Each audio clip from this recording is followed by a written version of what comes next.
Once upon a time there was a castle in a faraway land. And in the castle lived a very spoilt princess.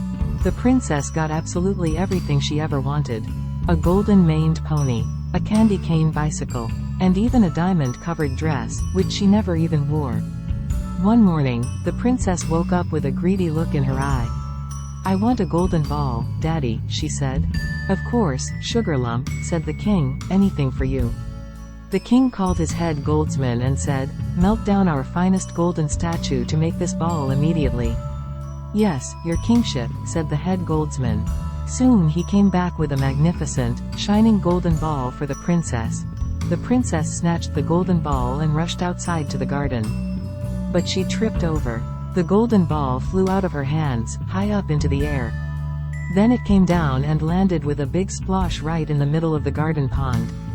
And sank straight to the bottom. "Oh, fiddlesticks," muttered the princess. Then the strangest thing happened. "Knee-deep, I can help," said a voice. The princess looked around but no one was there. "I said I can help," said the voice again.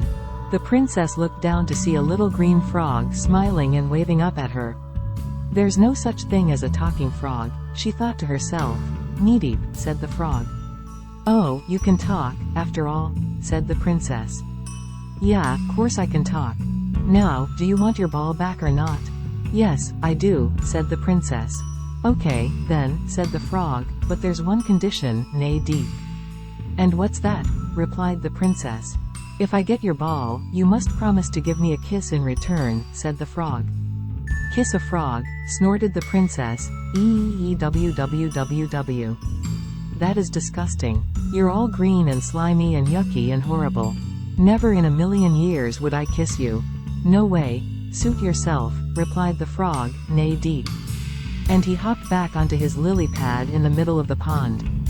The princess spent the next half an hour splashing, wading and scooping for the ball. Without any luck. "Are you sure you don't need my help?" said the frog. "Oh, all right then," grunted the princess, "my golden ball in exchange for one yucky froggy kiss." "Knee-deep," said the frog. He plopped into the water and quickly came back with the ball. "And now for my kiss," said the frog. But the princess just snatched the ball from the frog. She set off as fast as she could towards the castle.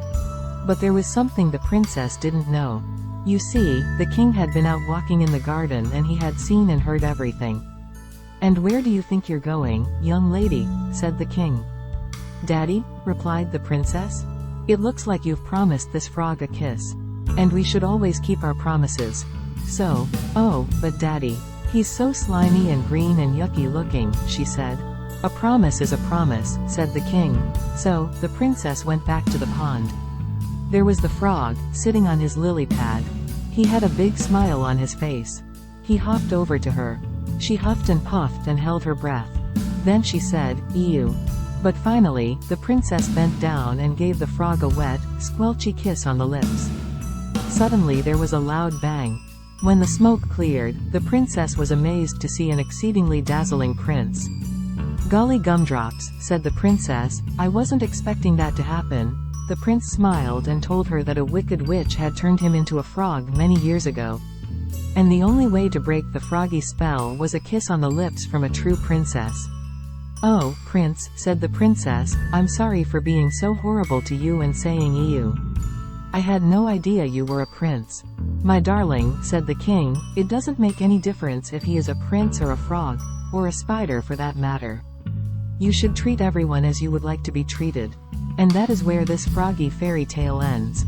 Except to say from that day, the princess changed and was kind to everyone she met. The prince and the princess became the very best of friends. Sometimes they went for a walk by the pond. The princess laughed loudly when the prince used to say, "Nay deep, nay deep." The end.